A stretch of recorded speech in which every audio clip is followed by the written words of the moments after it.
Hello, everybody. I'm gonna give everybody a couple of minutes to hop on.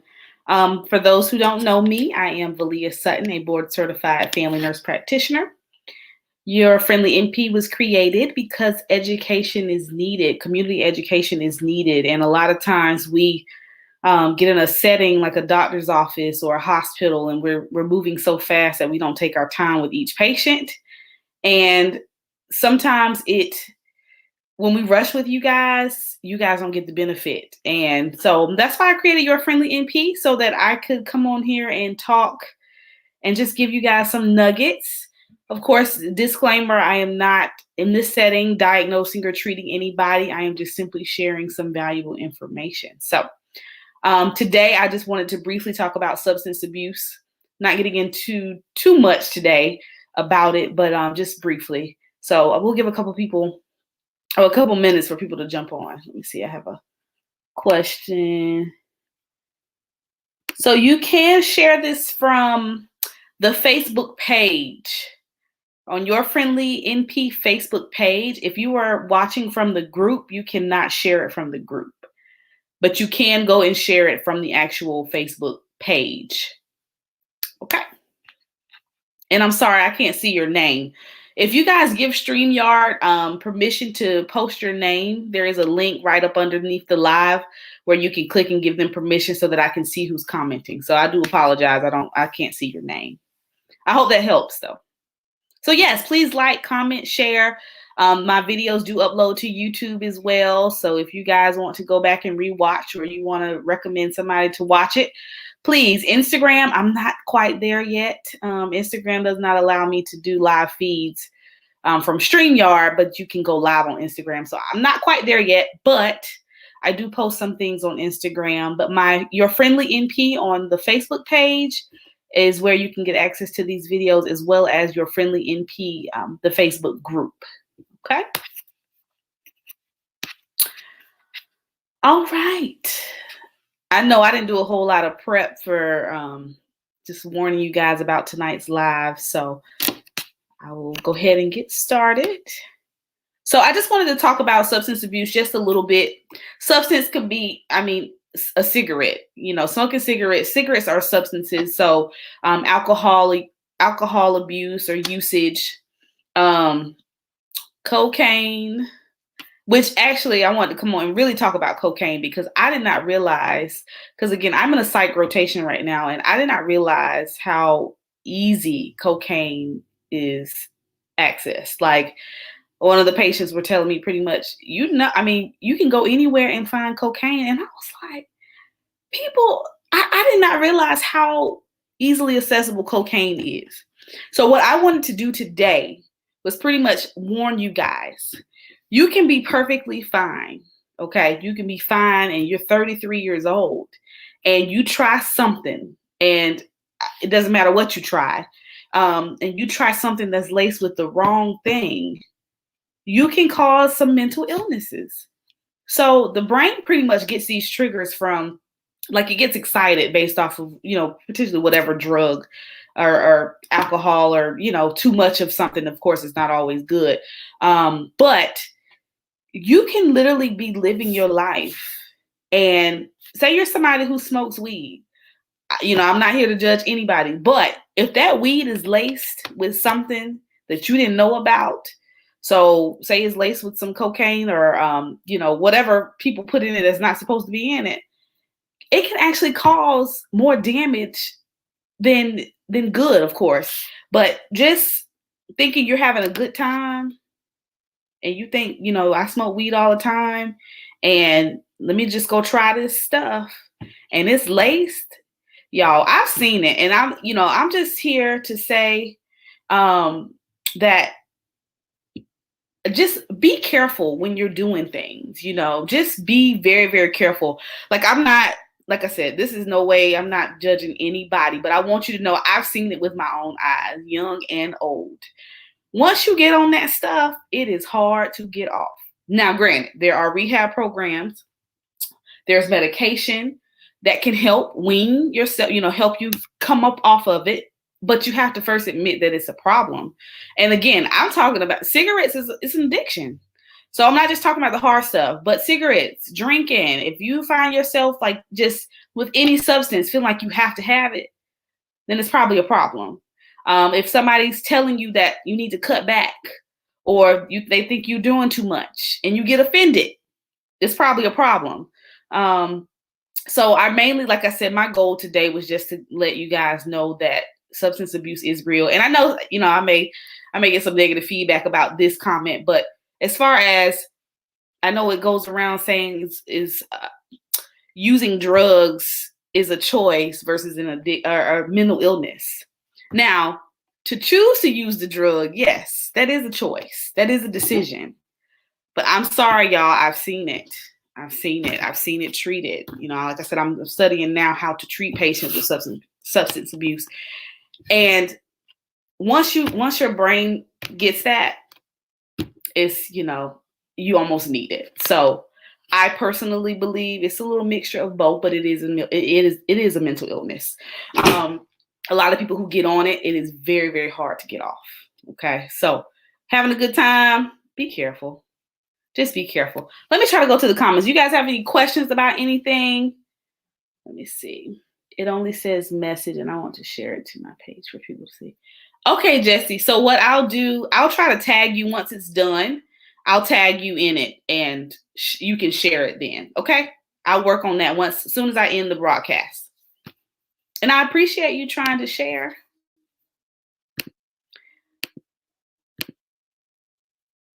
Okay, so I'll go into more of the cocaine. I just wanted to warn you guys about weed. I know weed is kind of something that people do recreationally, and that's your business, but just make sure you know where it's coming from. Because again, you can be normal and you can be walking around one day fine, and the next thing you know, you use something and you're not the same anymore. And it's very, very hard to manage an addiction, or to get, be prepared to go through a lot. Your family suffer. Nobody likes to see their family members like that. It's very sad, especially when you're somebody that's really ready to quit. But because the brain is like, I need it. It is very hard to kick a habit. Y'all know that. I mean, that's like, once you stop exercising and you get back to, it's hard. Like, it's taken me like 6 months of saying I'm going to the gym to finally actually go back. And now it's taking me even longer to eat right. So, and that's just me being real. So you trying something, it ain't worth it. It's just not worth it. But I wanted to mention about cocaine because like I said, I didn't realize how accessible it is. And any drug can cause any problems, but I know specifically with cocaine, what we've seen in these patients, y'all, I'm talking young, 40 years old, throwing clots, having heart attacks and strokes, all for a good time. Because what happens is anything you're doing that may speed up the heart, if the heart is going too fast, and I'm sorry, I use my hands a lot, but if the heart is pumping too fast and it's just not working right, it'll throw some clots. And boom, that's how you get your heart attack, your stroke. So some heart conditions, you may have heard or know somebody who is young with heart failure. Drugs don't do the body no good. No good. Alcohol either. A lot of people who drink a lot of alcohol end up having issues with the liver. Your liver is very, very important. All your organs are important. But just know, too much of something is not good. And if you don't have to try anything, just don't try it, And as far as cigarettes, because again, that is a substance. And people can abuse cigarettes to a degree. Getting off or stopping cigarettes is probably one of the best things your health will thank you for, your body will thank you for, because as soon as you stop smoking, your body immediately, there's studies out there, you guys can, you can research that.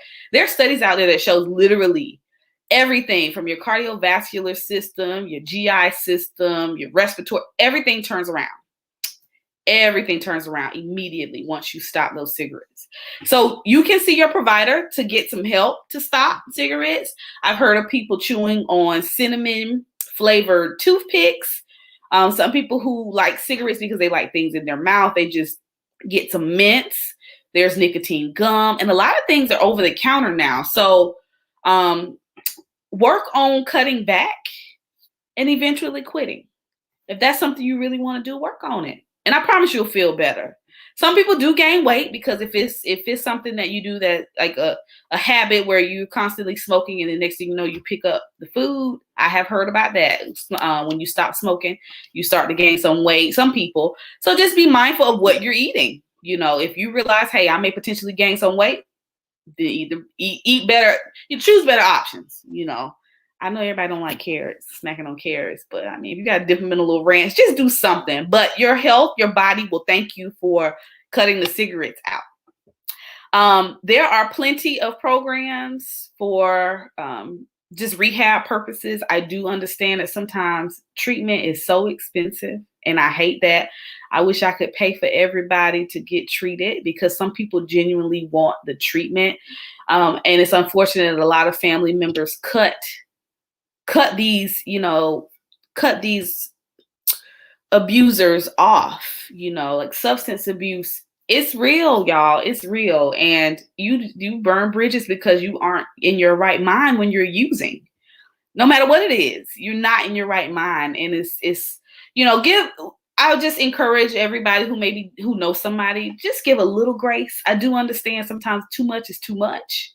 But do what you can, offer some help. And once that help, and once you're done with that, you've done your part, your heart is clear, you can sleep at night, then hey, that it is what it is. So that goes all the way back to the first point. Don't try nothing that you don't know what it is. Okay. And I'm not saying it's okay to smoke weed. That's not, that's your business. But because it's so, it's so common and it's recreational and so it's legal in some places for different reasons, just know where you're getting it from. Know who you're getting it from. Know what's in it. Because you don't want to be that person who was fine. And next thing you know, your brain has done some shift. A psychotic break. That's the term I was looking for. A psychotic break. And most of those patients never go back the same. They're normal people. They work, CEOs of companies, and they try something. And next thing you know, because they were so stressed that they tried something and boom.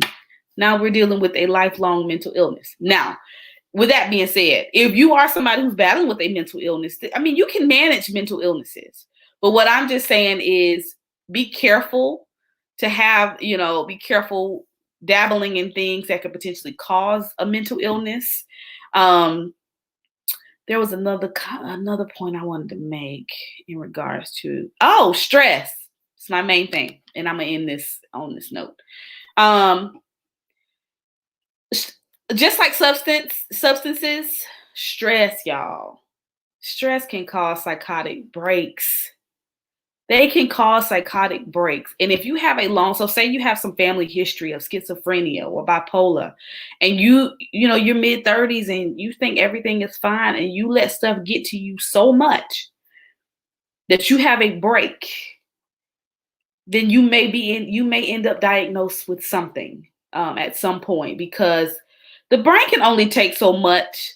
The electrical impulses in the brain can only do so much. We have some pathways that manage these neurotransmitters, but the stress, the drugs, the alcohol, everything affects your mind. And of course, your brain controls everything. So if you can imagine what it's doing, once it starts here, what it'll do to your body. Nobody should be 45 years old with heart failure. So just be careful. Take care of your mind. If you're getting stressed out, you back away from whatever stressor there may be. I know some things we just can't help. I know children can be stressors, school, work, all of those things matter, but learn how to cope. That's going to be key. We have stressors. We're adults. Well, if there's some kids, hey y'all, but most of us are adults on here. So you have to learn how to cope. And sometimes you just may not have learned those coping mechanisms growing up. So I encourage all of you to seek help if you find that you feel like you're just on the edge all the time. Of course, there's a suicide hotline out there. you're better here. But when you find that you can't manage, you're irritable all the time.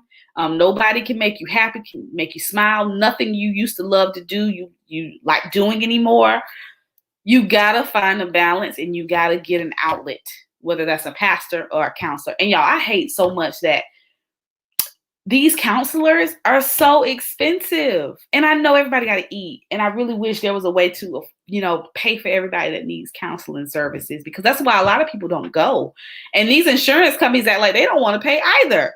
And I'm like, y'all, if we could have counselors, then our people will keep showing up for work.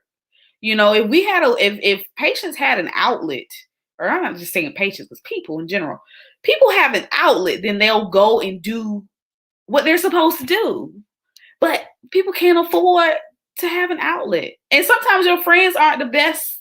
Sometimes some people feed into things that are maybe toxic. I'm just saying. But you have to be careful, okay? That's all I'm saying, Lucy Hanson. Yes, calling out of work for peace. Get your mental health day. Shoot, I've done it. Take that day, take that week, whatever you need when you find yourself with headaches all the time. Blood pressure is not a joke. Blood pressure can cause heart attacks and strokes. So everything, everything that your brain has to go through and process is going to be wear and tear on your body. So just be careful. I know y'all heard the term, pick your battles. Know what you're going to be stressed out about and not, and learn how to cope. I feel like this, if you feel like if you're somebody who really can't afford a counselor, just look at your budget, because reality is you yourself should be your own priority. And if you eat out $300 worth of food, then just take the initiative and try to get you a counseling session here or there. Get that scheduled so that you can feel better. Then go back to eating out. Just say, hey, well, I won't eat out this week. So manage your money. Do what you have to do if cost is a factor. Call your insurance companies and see what they pay for, what they won't pay for. My head doing this sounds crazy. Sorry. Just understand that you need to put yourself first. And if you ain't good for nobody, then who you good for? I mean, if you're not good for yourself, who you good for? You're not good for anybody. So that's why the mental health is so important. It is still May. Next Monday is Memorial Day, so I probably won't be on live, but I will try to think of something medically for you guys to post.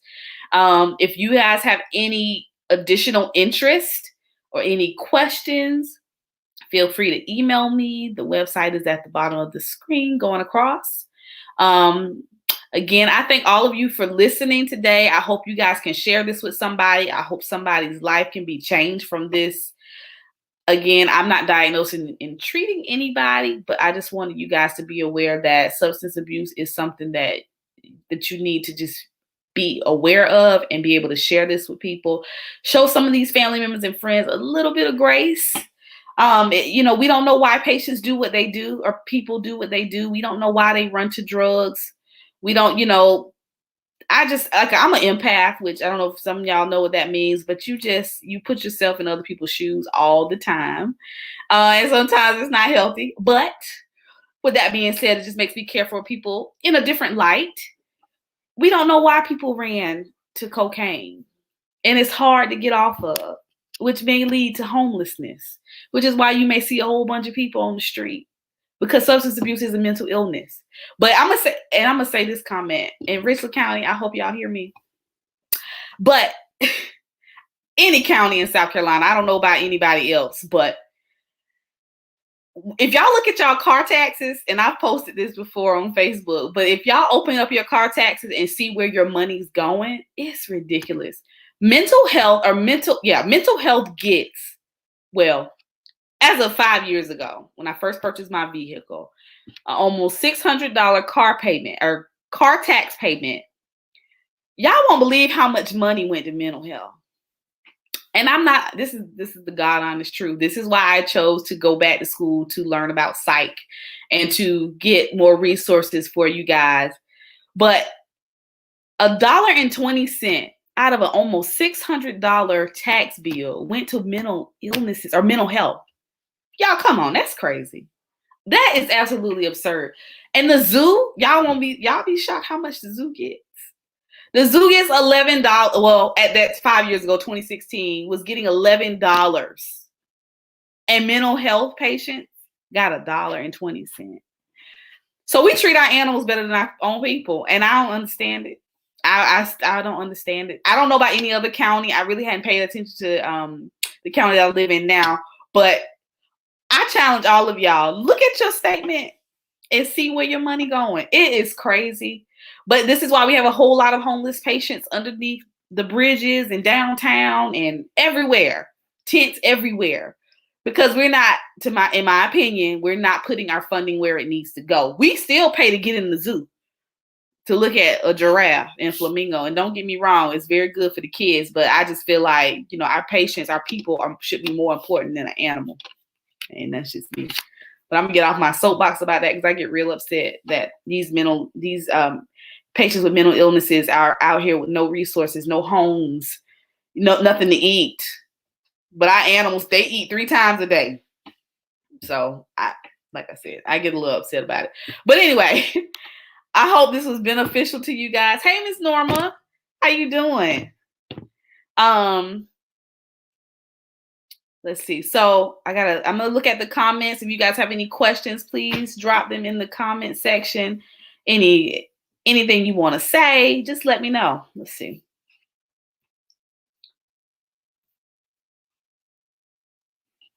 Okay, so we have a request for a PSA on the occurrence of colon cancer in younger people. It has been increasing significantly. You know what, Jesse? I'm gonna look into that, and I will do that. I will do that. I'm gonna make a note because I'll forget. But I'm gonna make a note right now. Thank you. We will make sure that a lot of people know about that. Now there are a couple. I don't know which week I did it, but I did talk about how if there's a family history, of course, of any cancer, that they are getting screened earlier and fight for your rights. I'm gonna say that every live. Fight for your rights. Your doctor doesn't know your body better than you do. So if you feel like you need a lab or you need something done, it's your money. It's your insurance. Ask for it. And if they won't give it to you, you find somebody else. If you know your body, fight for it. Doctors have been wrong. NPs have been wrong. Nurses have been wrong. Okay. Now I'm not saying go, get crazy with it. There's some things within reason, but just know, fight for yourself. If you want a scan and they say, hey, the insurance won't cover it, and you're okay with paying for it, just do what you have to do. Now, insurance is another conversation we won't get into today. But yes, thank you, Jesse. So I'll just say this: everybody out there who has not been screened or been seen by a PCP, please get one.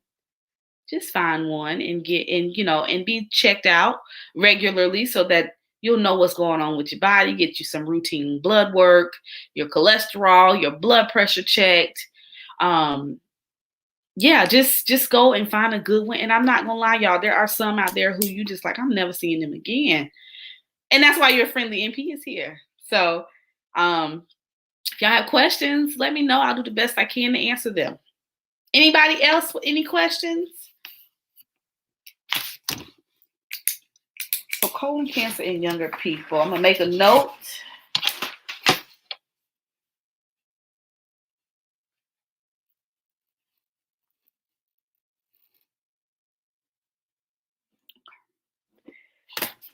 Let me post this on the screen.